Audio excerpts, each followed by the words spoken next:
오늘 하나님께서 우리에게 주시는 말씀은 요한일서 5장 13절부터 17절까지 말씀입니다. 요한일서 5장 13절부터 17절까지 우리 한 절씩 교독하도록 하겠습니다. 요한일서 5장 13절부터 나는 하나님의 아들의 이름을 믿는 사람들인 여러분에게 이 글을 씁니다. 그것은 여러분이 영원한 생명을 가지고 있다는 것을 알게 하려는 것입니다.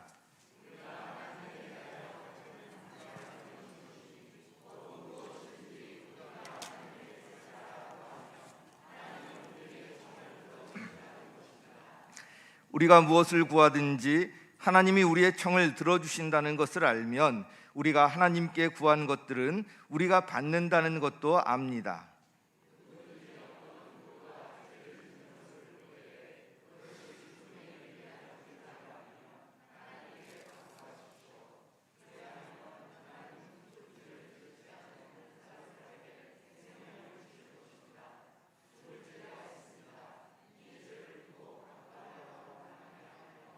같이 읽겠습니다.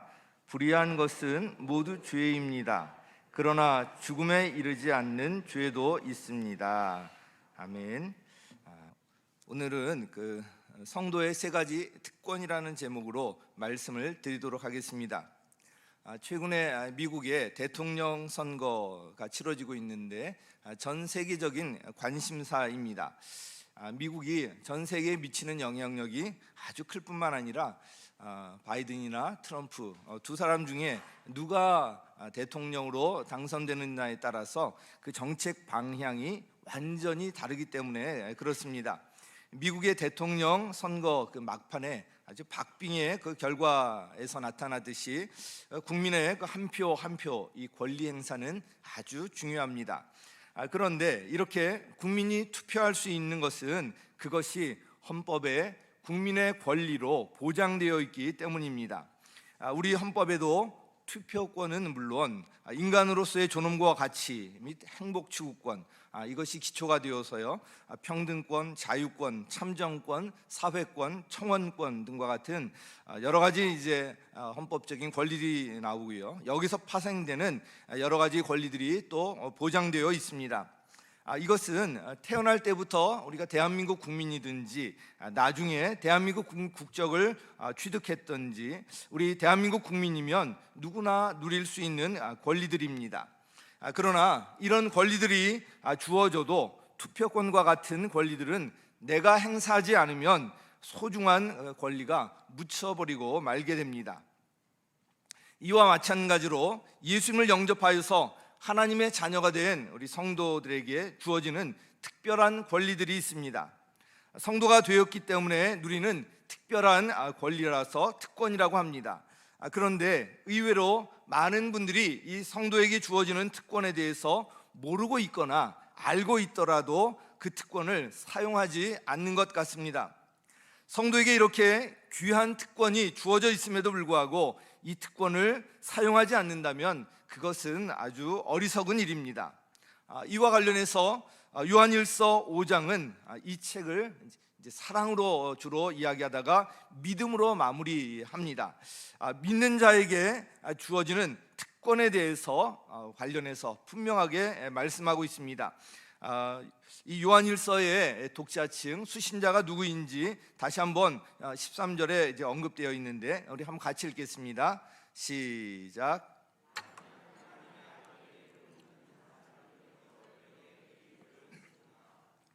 누구에게 쓴다고요? 하나님의 이름을 믿는 여러분, 즉 믿는 성도들에게 지금 요한일서 글을 쓰고 있다는 것입니다. 요한일서의 수신자는 믿는 사람들, 즉 성도들입니다. 오늘 본문의 성도들에게 주어지는 특권이 분명하게 기록되어 있습니다. 성도에게 주어지는 이제 여러 가지 특권들이 있습니다. 그런데 오늘은 이 본문을 중심으로 핵심적인 몇 가지를 살펴보려고 합니다. 지난번에 성도의 세 가지 표지라는 제목으로 말씀드렸던 것 아마 기억이 나실 것입니다. 성도를 세상 사람들과 구별하여서 성도답게 만드는 세 가지 구별된 표지, 특징에 대해서 말씀을 드렸는데 뭐였죠? 그렇죠. 사랑, 순종, 믿음. 야, 놀랍습니다. 사랑, 순종, 믿음. 사랑, 하나님을 사랑하고 형제자매를 사랑하는 사람이에요. 성도는 그런 사람이에요. 순종, 성도가 누군가? 하나님의 계명을 지키는 사람이에요. 말씀에 순종하는 사람이에요. 성도가 누군가? 믿음, 세상을 이기는 믿음을 갖고 있는 사람이 성도예요. 세상과 구별되는 이러한 이제 표지들을 가지고 있다는 것입니다. 오늘은 이 세상 사람들에게는 없는 성도들에게만 주어지는 그 특권이 있는데, 그 특권 중에서 오늘 본문에 나오는 것을 기초로 세 가지를 말씀드리려고 합니다. 오늘 말씀을 통해서 성도인 우리 모두에게 다음과 같은 특권이 있다는 것을 알고 확신을 가지시기 바랍니다. 그리고 그 특권을 사용하며 누리며 사시기 바랍니다. 자, 첫 번째 특권은 뭐냐면 영생의 특권이에요. 제가 영생의 특권 하면 뒤에 있는 것을 그대로 읽어주시면 되겠습니다. 영생의 특권. 자, 다시 한번 영생의 특권. 성도에게 주어지는 아주 중요한 특권이 바로 이 영생의 특권이요. 믿는 사람에게 영원한 생명, 영생이 주어집니다. 그래서 12절 말씀 우리 같이 한번 읽겠습니다. 시작.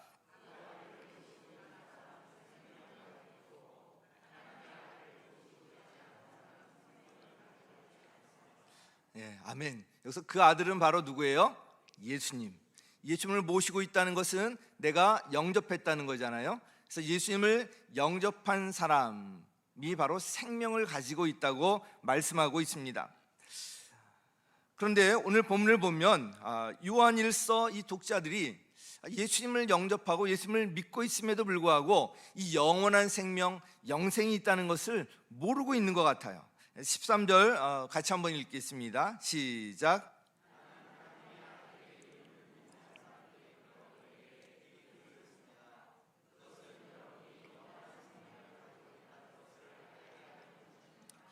자, 하나님의 아들의 이름을 믿는 여러분, 성도들에게 이 편지를 쓰면서 그 목적이 뭐냐면 여러분이 영원한 생명을 가지고 있다는 것을 알게 하려는 것. 지금 영원한 생명을 가지고 있다는 것을 모르고 있다는 거잖아요. 예수님을 믿고 영접했음에도 불구하고 나에게 이런 영생이 있다는 것을 아직 이 요한일서 독자들 모르고 있다는 것을 전제로 하는 그런 말씀입니다. 자, 알게 하려는 것이라는 말에는 두 가지가 내포되어 있습니다. 하나는 지금 말씀드린 것처럼 요한일서 이 독자들이 예수님을 믿으면서도 영생을 가지고 있다는 것을 아직 모르고 있다는 것입니다. 자, 영생을 가지고 있다는 것을 안다는 것, 다른 말로 하면 구원의 확신이 없다는 이야기입니다. 영생을 있다는 걸 모른다, 구원의 확신이 없다, 이것은 신앙생활하면서 너무나도 안타까운 이야기입니다. 예수님을 영접했으면서도 구원의 확신이 없는 분들이 있습니다. 사랑하는 성도 여러분, 여러분에게는 구원의 확신이 있습니까? 제가 이렇게 또 질문하겠습니다. 지금 당장 죽어도 천국에 갈 확신이 있으십니까? 네, 이 확신이 있어야 돼요. 예수님을 영접한 사람은 다른 것 때문에 이것이 주어지는 것이 아니라 예수님을 영접했기 때문에 이 특권을 얻는 거예요.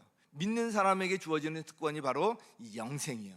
그래서 이 구원의 확신을 가지고 살아가는 것이 아주 중요한데, 예수를 영접했다면 이 질문에 아멘으로 확실하게 대답할 수 있어야 합니다.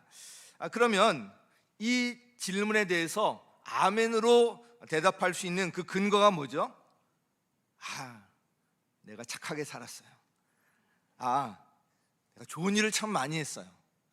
나는요 성경대로 살았어요. 이걸 마리아가 물어요. 나 목사예요, 목사. 나 장로예요, 장로. 나한테 어떻게 그런 말을 해요? 근데 그거 아니거든요. 그래서 영생을 얻고 천국에 가는 게 아니거든요. 그 근거는 오직 한 가지예요. 뭐죠? 예수님을 영접했기 때문에. 예수님을 영접했기 때문에. 아무리 목사, 장로, 권사라, 집사라도 예수님을 영접하지 않은 사람은 영생이 없어요. 구원을 못 받아요. 이건 예외가 없는 거예요. 그러나 반대로 내가 예수님을 영접했다면 어떤 직분도 없고 어떤 지위도 없고 아무것도 없더라도 나는 천국에 가는 거예요. 여러분 믿으시기 바랍니다. 여기 알게 하려는 것이라는 말에는 이것 외에 또 다른 하나가 내포되어 있는데, 요한일서의 기록 목적이 바로 믿는 사람들에게 영생이 주어진다는 것을 알게 하도록 위함이다. 이런 목적을 가지고 요한일서를 기록했다는 이야기예요. 이것이 그만큼 중요하다는 것입니다. 그러면 믿는 사람들에게 영생이 주어진다는 것을 아는 것, 이것이 왜 이렇게 중요할까요? 한 세 가지 정도 한번 살펴보도록 하겠습니다. 첫째는 지난번에 말씀드린 것과 관련되는 것인데, 그 영생을 나중에 죽어서만 누려요? 이 땅에서도 누릴 수 있잖아요. 그 영생을 이 땅에서도 누릴 수 있기 때문에 그렇습니다. 영생은 영원하신 하나님과의 그 관계 맺음이 그 핵심이라 그랬잖아요. 그 안으로 들어가는 것인데, 그래서 이 땅에서도 우리가 그 영생을 누릴 수 있다는 것입니다. 즉 하나님과 우리가 아버지와 자녀의 관계이잖아요. 그 관계로 영원히 사는 것, 이것이 바로 영생이에요. 자, 우리가 믿는 하나님 안에 뭐가 있죠? 하나님 안에 참 기쁨이 있어요. 하나님 안에 참 평안이 있습니다. 하나님 안에 참 행복이 있습니다. 하나님 안에 사랑이 있습니다. 용서가 있습니다. 뭐 아멘이야 이렇게 좀 시원찮게 나와서 제가 다시 한번 하겠습니다. 하나님 안에 참 기쁨이 있습니다. 참 평안이 있습니다. 참 행복이 있습니다. 그 하나님 안에 사랑이 있습니다. 용서와 능력이 있습니다. 치유가 있습니다. 생명이 있습니다. 자, 이게 아멘이에요. 참 놀라운 일이에요. 성도가 되면 여기에 열관 것들을 나중에 죽어서뿐만 아니라 이 땅에서도 우리가 맛보며 누릴 수가 있다는 거예요. 그래서 우리가 영생이 있다는 것을 아는 것이 이렇게 중요하다는 거예요. 둘째로, 영생을 알면요, 죽음을 두려워할 필요가 없습니다. 영생을 알면 뭘 두려워할 필요가 없어요? 죽음을 두려워할 필요가 없어요. 사람들이 죽음을 두려워하거든요. 왜 죽음을 두려워하는가? 그 이유는 그것이 끝이라고 생각하기 때문에 그렇습니다. 그러나 죽음은 끝이 아니에요. 끝이 아니라 이 땅에서 영생을 맛보다가 죽음의 그 관문을 통과하면서 그것이 완성되는 거예요. 통과하는 하나의 관문이라는 것입니다. 믿는 성도들에게는 이 세상과 비교할 수 없는 천국이 기다리고 있다는 거예요. 그 소망을 가지고 사는 거예요. 그래서 우리 장례식에 가면 물론 이 땅에서 우리 헤어지는 그 아쉬움, 슬픔 이런 것들은 있지만 궁극적으로는 이것이 소망이 되고 기쁨이 되어야 돼요. 그래서 얼마 전에 우리 가정교회 처음 시작하신 휴선 서울교회, 지금 은퇴하셨지만 최영기 목사님의 아내이신 최혜순 사모님이 이제 소천하셨습니다. 20여 년 전에 이제 얼마 못 산다는 그런 그 판정을 받았는데, 정말 하나님께서 그 생명을 계속 보호하시고 한국에 와서 사역을 하시고 열심히 또 섬기시고, 제가 미국에 연수 갔을 때도 항상 냉장고를 채우시고 이렇게 이제 섬기셨던 분이신데, 그 사모님이 이제 얼마 전에 드디어 하나님께서 부르셔서 이제 천국에 가셨는데요. 그 장례식이 참 특별했습니다. 저도 그 줌으로 다 이렇게 중계가 되어서 이제 볼 수가 있었는데, 온라인으로 중계가 돼서 볼 수가 있었는데, 다른 장례식과 이제 다르게 해달라는 최순 그 사모님이 생전에 이런 요청을 하셔서 그 내 장례식 때는 찬양을 이거를 불러달라고 그렇게 말씀하시고, 내가 천국에 가는 그런 좋은 날이니까 그 검정이나 이런 옷 입지 말고 자기가 갖고 있는 가장 화려한 옷을 입고 와달라고 그렇게 이제 요청을 하시고, 실제로 이제 그렇게 장례식이 진행이 되었습니다. 참 특별하고 정말 우리가 천국을 소망하는 그 천국에 가는 기쁨이 있는 천국 환송 예배라고 이름하고 있잖아요. 그런 이제 특별한 그런 것을 느꼈는데, 그때 요청하셨던 찬송가 중에 하나가 442장 찬양이었습니다. 저 장미꽃 위에 있을 아직 맺혀 있는데 귀에 은은히 소리 들리니 주 음성 분명하다. 주님 나와 동행을 하면서 나를 친구 삼으셨네. 우리 서로 받은 그 기쁨은 알 사람이 없도다.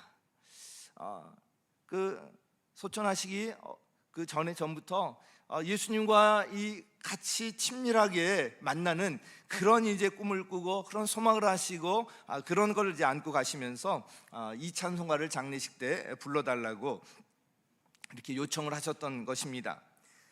저 장미꽃 위에 있을 아직 맺혀 있는 그때에 귀에 은은히 소리 들리니 주 음성 분명하다. 주님 나와 동행을 하면서 나를 친구 삼으셨네. 우리 서로 받은 그 기쁨은 알 사람이 없도다. 아멘. 우리 주님께서 우리 친구가 되어 주신다고 하셨거든요. 이거를 소원하시면서 이 꿈을 꾸시면서 천국에 아주 기쁘게 그렇게 가셨습니다. 자, 그러므로 우리가 이 영생을 알면요, 이 땅에서 죽음을 두려워하지 아니하고 담대하게 살아갈 수가 있습니다. 또한 이 영생을 알면요, 이 땅에 사는 동안에 그 영생을 준비하면서 참 의미 있게 살아갈 수가 있습니다. 영원한 생명, 영생의 세계를 생각하면 이 땅에서 우리의 100년 그 인생은 한 점에도 지나지 않습니다. 한 점에도 지나지 않아요. 그러나 여기서 우리가 어떻게 준비했는가에 따라서 영원한 생명, 영생의 세계가 결정이 되게 되어 있습니다. 이 땅에서 죽음을 두려워하지 아니하고 담대하게 살아갈 뿐만 아니라 바로 이 영생을 준비하며 살아갈 수 있는 이유가 영생을 아는 사람에게 주어지는 특권이에요. 그래서 영생을 아는 것이 이렇게 중요하다는 것입니다. 자, 세 번째로 영생을 알면 기도응답에 대한 확신을 가질 수가 있습니다. 자, 이 기도응답에 관한 확신은 그 특권과 관련해서 다음 항목에서 또 말씀드릴 텐데요.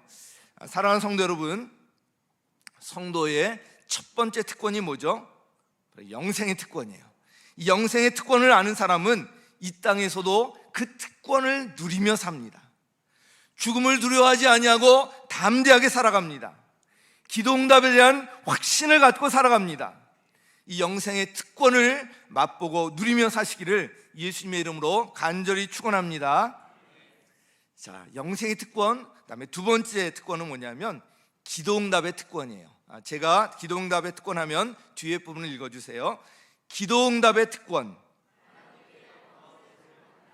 다시 한번요. 기도응답의 특권. 아멘이십니까? 아멘. 자, 14절 말씀 같이 읽겠습니다. 시작.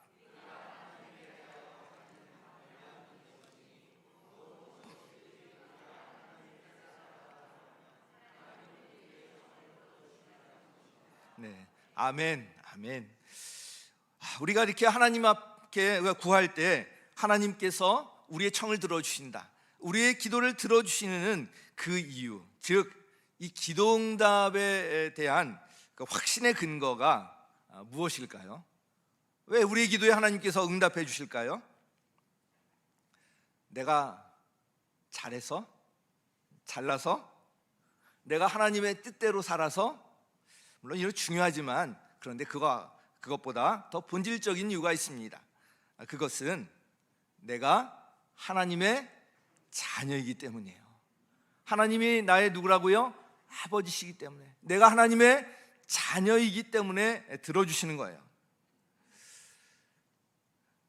우리가 믿는 하나님 아버지가 어떤 분이십니까? 하나님 아버지께서는 전지전능하신 분이세요. 나의 모든 형편을 잘 아시는 그런 전지하신 분이세요. 나의 모든 것을 형편하시고 도우실 수 있는 전능하신 분이십니다. 나를 위해서 독생자 예수님을 내어주시기까지 사랑하신, 그렇게 나를 사랑하시는 사랑의 하나님이십니다. 그리고 한번 약속하신 것을 반드시 지키시는 신실하신 분이십니다. 그리고 모든 복의 근원이십니다. 그분이 누구시라고요? 나의 아버지세요. 내가 누구라고요? 하나님의 자녀예요. 할렐루야. 이건 놀라운 일입니다. 자, 그런데 이걸 알면서도 신경 쓰이는 부분이 있어요. 자, 14절에 뭐라고 되어 있죠? 무엇이든지 우리가 하나님의 뜻을 따라 구하면 하나님 우리의 청을 들어주신다. 이게 이제 신경이 쓰이는 거예요. 뭔가 조건처럼 달려있는 하나님의 뜻을 따라 구하면 이게 걸리는 거예요. 그럼 내가 구하는 것이 정말 이게 하나님의 뜻을 따르는 것인가? 이것이 신경 쓰이면서 기도응답에 대한 확신을 가로막는 거예요. 자, 그런데 그럼 하나님의 그 뜻이 무엇인가? 이미 성경 말씀을 통해서 우리가 다 알고 있지만 여기서 다른 측면에서 한번 말씀을 드리려고 합니다. 자, 여기 이제 부모님들 계시는데 부모로서 자식이 잘 되기를 원하지 않는 부모가 있을까요? 없어요. 이 저주스러운 자식놈, 나가서 저주나 받아라, 이러지 않잖아요. 자녀가 행복하게 살기를 원합니다. 자녀가 행복하게 살기를 원하니까 이렇게 대입성세대 이름을 붙여놓고 우리가 또 기도하고 있잖아요. 잘 되기를 바라면서. 그것이 자녀가 잘 되기를 바라는 것, 이것이 하나님의 근본적인 뜻이에요. 자, 그런 면에서 보면 우리에게 유익하고 필요한 것들, 이 모든 것들이 바로 하나님의 뜻 안에 담겨 있다는 것입니다. 그래서 예수님께서도 이렇게 말씀하십니다. 마태복음 7장 7절, 우리 함께 읽겠습니다. 시작.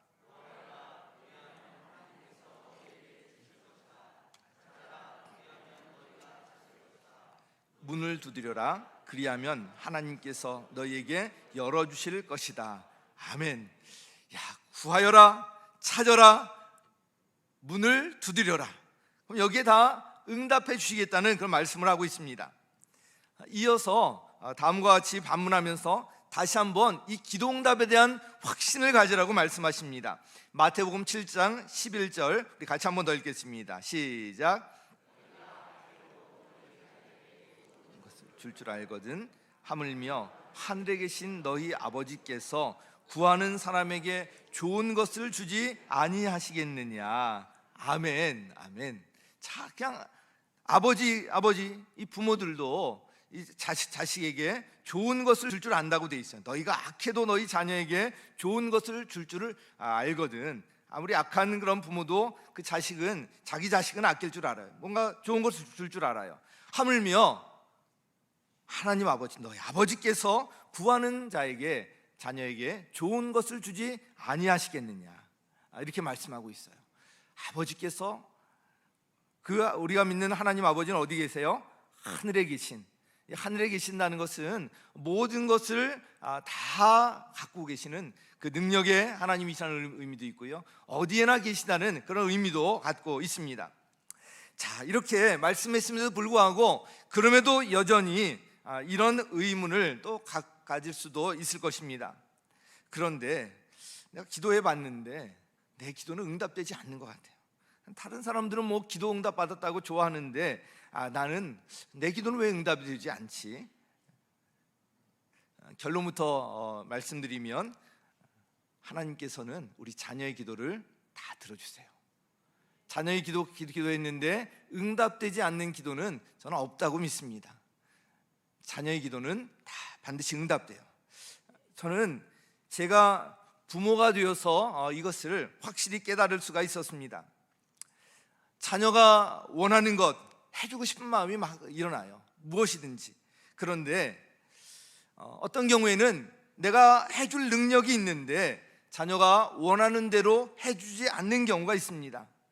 그것이 바로 저희 자녀를 위하는 길이기 때문이고요, 자녀를 사랑하기 때문에 바른 길로 잘 되도록 하기 위해서 어떤 때는 원하는 대로 다 해주지 않는 때가 있어요. 해줄 능력이 있음에도 불구하고.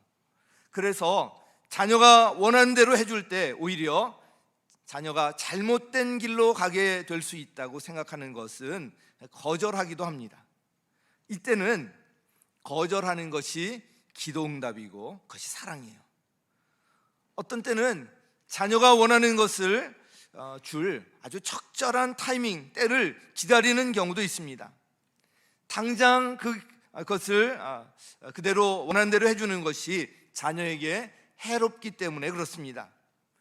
그래서 그렇게 기다리는 그것은 바로 자녀를 위한 것이고요, 자녀를 사랑하기 때문인 것입니다.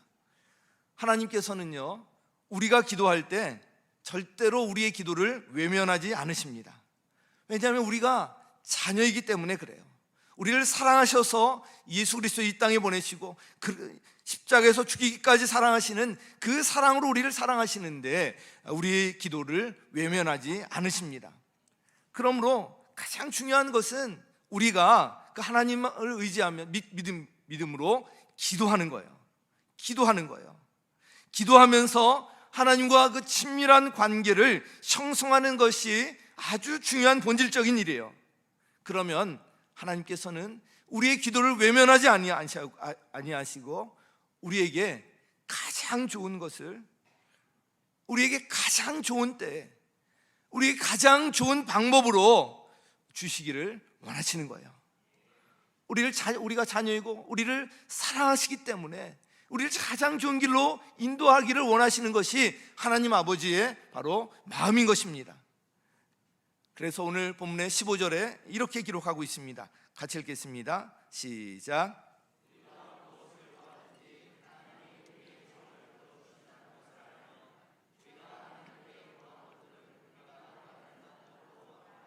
아멘. 우리가 하나님 앞에 구한 것들을 우리가 받는다는 것, 이것도 우리가 안다는 거예요. 여러분, 이 확신을 가지시기 바랍니다. 성도에게는 기도응답의 특권이 있습니다.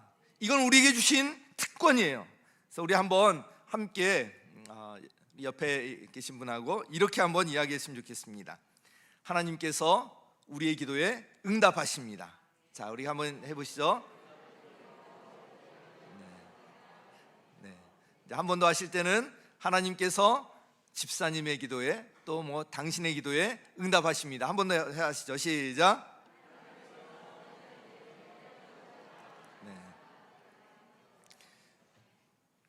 한 번 더 고백할게요.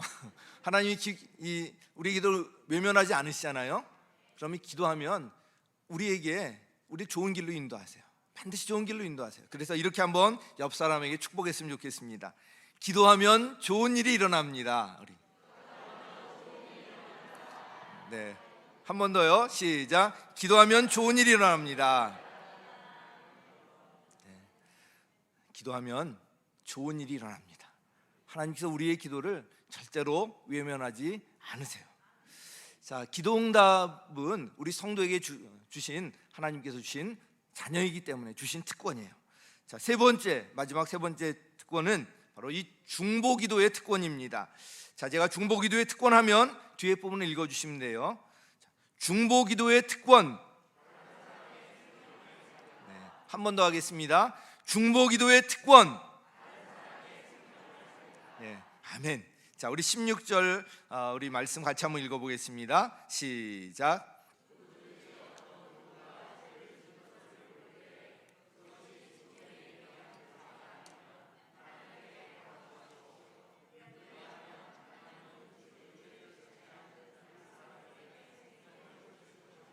네, 아멘.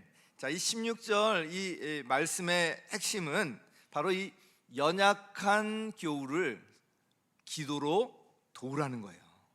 연약한 성도를 위해서 기도해 주라는 거예요. 자, 그러면 하나님께서 그에게 생명을 주시겠다고 약속하셨던 거예요. 생명을 주시겠다. 이 말씀을 보면 기도는 자기 자신을 위해서만 하는 것이 아니라 다른 사람을 위해서, 다른 성도를 위해서 하는 것이라는 것을 알 수가 있습니다. 성도는 죄로 인해서 넘어지는 연약한, 또 다른 이유로 연약한 다른 성도를 위해서, 즉 다른 사람을 위해서 기도할 수가 있고요, 기도해야지 마땅하다는 이야기입니다. 그렇게 할 때 하나님께서 이 기도를 들어주신다고 약속하셨습니다. 이것이 바로 중보기도의 특권입니다. 중보기도 우리가 그동안 많이 해오고 있는데 이게 우리에게 주신 특권이라는 거예요. 이 구절에서 좀 이해하기 어려운 그런 구절이 있습니다. 바로 이 죽을 죄, 또 뭐 죽음에 이르지 않는 죄에 대한 거예요. 여기의 핵심 의미는 이 좀 연약한 성도를 위해서 기도해 주라는 이야기인데, 이걸 생각 안 하고 과연 죽을 죄가 뭐지? 죽음에 이르지 않는 죄가 뭐지? 이것만 가지고 뒤집다파다가 정작 해야 할 일을 못하는 그런 분들이 계실 것 같아서 잠깐 언급하도록 하겠습니다. 여기서 이제 죽을 죄, 또 죽음에 이르지 않는 죄, 이제 죽을 죄가 밝혀지면 뭐 해결이 될 텐데, 여기에 대해서 더 이상 자세한 언급이 없기 때문에 이에 관해서 여러 가지로 이제 해석이 시도되고 있습니다. 그런데 이 본문에 보면 더 이상 자세한 언급이 없잖아요.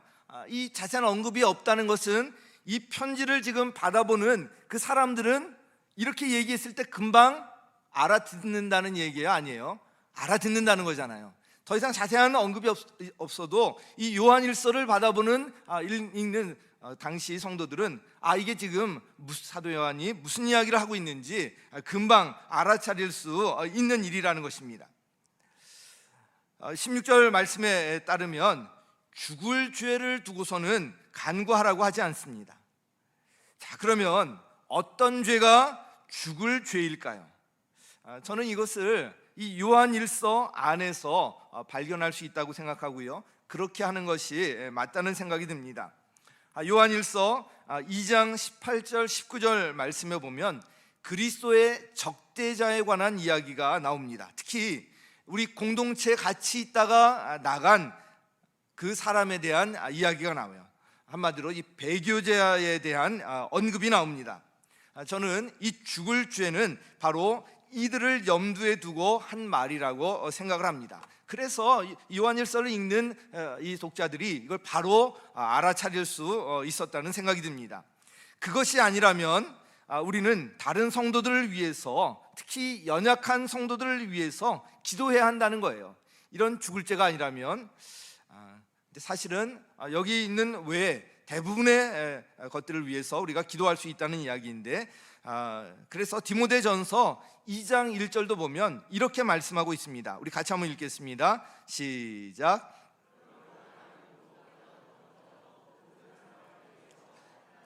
간구와 기도와 중보 기도와 감사 기도를 드리라고 그대에게 권합니다. 자, 뭐 하라고요? 중보 기도가 나와 있잖아요. 누구를 위해서? 모든 사람을 위해서. 모든 사람을 위해서. 자, 이게 기본이에요. 모든 사람을 위해서 중보 기도하라는 것, 간구와 기도와 중보 기도와 감사 기도를 드리라고 권하고 있습니다. 모든 사람을 위해서 하나님께 중보 기도를 하라고 권면하고 있습니다. 그래서 중보 기도는 우리 성도의 특권이자 우리 성도의 의무이기도 합니다. 하나님께서 이 중보 기도를 기뻐하시고 이 기도에 응답하셔서 그에게 생명을 주신다는 거예요. 저의 기도 역시 대부분이 중보 기도입니다. 새벽 설교하고 인도한 이후에 제가 단에 올라와서 기도하는 그 대부분이 목장에서 올라온 기도 제목들, 또 제가 개인적으로 부탁받은 그런 기도 제목들, 이런 기도 제목들을 붙들고 기도합니다. 보통은 제가 7시 반까지 여기서 기도를 하는데, 그 기도하는 대부분이 바로 이 중보 기도예요.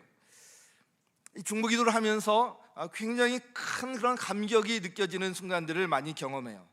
참 이 사연들을 보면 제가 할 수 있는 것이 아무것도 없다는 그런 생각이 들 때가 있어요.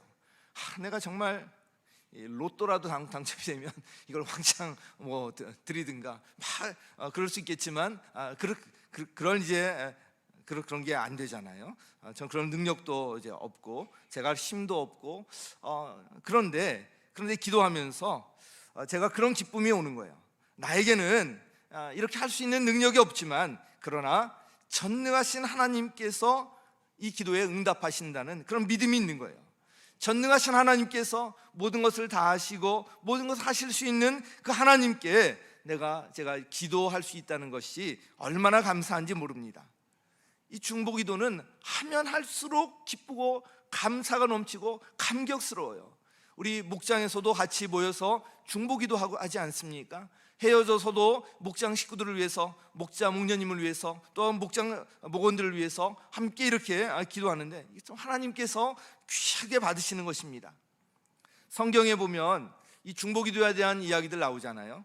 유명한 아브라함의 중보기도가 나오고요, 또 모세의 중보기도도 있습니다. 그 외에도 이 중보기도에 관해서 여러 일들이 성경에 기록되어 있는데 그중 하나만 언급하도록 하겠습니다. 베드로가 이 복음을 전하는 일을 하다가 이제 감옥에 갇히게 되었을 때의 일입니다. 자, 사도행전 12장 5절에 보면 베드로가 감옥에 갇혔을 때 이런 구절이 나옵니다. 이렇게 되어서 베드로가 감옥에 갇히고 교회는 그를 위하여 하나님께 간절히 기도했다. 베드로가 감옥에 갇혔을 때 교회는 뭐 했다고요? 그를 위해서 간절히 기도했다. 베드로를 위해서 간절히 기도했다는 거예요. 교회가 누구예요? 우리 한 사람 한 사람이 교회잖아요. 우리 성도들이 모여서 기도했다는 이야기예요. 베드로가 감옥에 갇혔을 때 저 어떡하지? 그냥 걱정하고 근심하고 이제 베드로까지 감옥에 갇혔으면 우리 이제 끝이야, 더 이상 희망이 없어, 뭐 이러지 않고요, 그 상황에서도 교회에 모여서 성도들이 함께 기도했다는 거예요. 베드로를 위해서 기도해 주었다는 거예요. 이 참 아주 귀한 것입니다. 제가 베드로는 아니지만 우리 성도님들이 저를 위해서 기도해 주실 줄 믿습니다. 네. 이런 구절을 보면 참 힘이 나고 참 그렇습니다. 교회는 그를 위해서 하나님 앞에 간절히 기도했습니다. 이 베드로가 이 기도가 응답되어서 이 베드로가 천사의 도움으로 감옥에서 기적적으로 이제 풀려나게 됩니다. 그리고 나서 베드로가 요한의 어머니인 마리아의 집으로 찾아가는데요, 그때 사람들이 뭐 하고 있었을까요? 사도행전 12장 12절 같이 한번 읽겠습니다. 시작.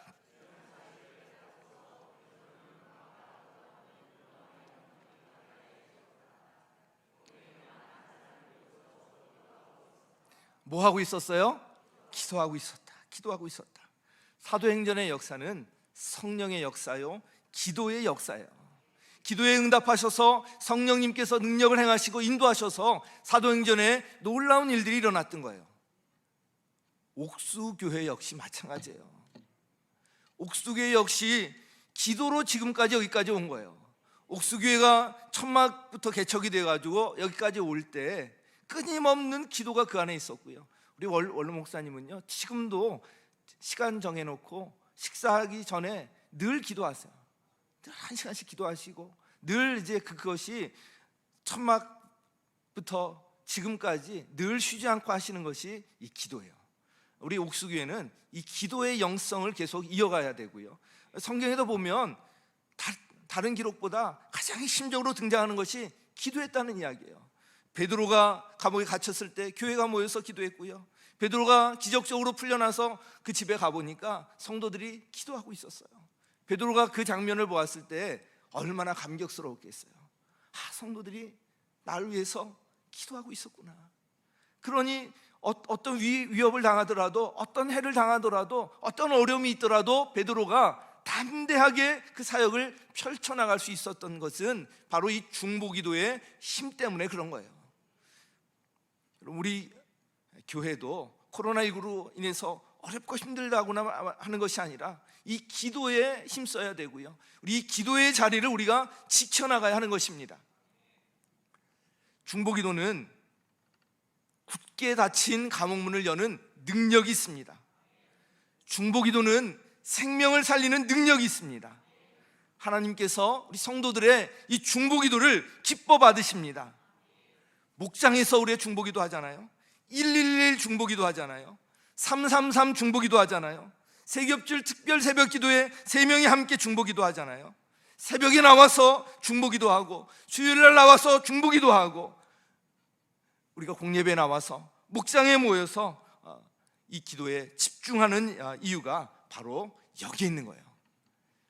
하나님께서 우리의 이 기도를 기뻐 받으시고, 이 가운데 기도를 통해서 하나님께서 하늘 보좌를 움직이시고 하늘의 문을 열고 우리를 축복하시고 인도하신다는 것을 여러분 믿으시기 바랍니다. 오늘 성도의 특권 3가지에 대해서 말씀을 드렸습니다. 세상 사람들은 알 수도 경험할 수도 없는 특권을 하나님께서 우리에게 주셨습니다. 영생의 특권을 주셨고요, 기도응답의 특권을 주셨고요, 중보기도의 특권을 주셨습니다. 이렇게 우리에게 특권을 주셨는데도 불구하고 그것을 모르고 이 귀한 특권을 사용하지 않는다면 얼마나 어리석은 일이겠습니까? 사랑하는 성도 여러분, 오늘 말씀드린 이 성도의 3가지 특권을 기억하시고 이 특권을 사용하여서 우리 하나님의 일하심을 날마다 경험하고 하나님과 날마다 동행하시기를 예수님의 이름으로 간절히 축원합니다.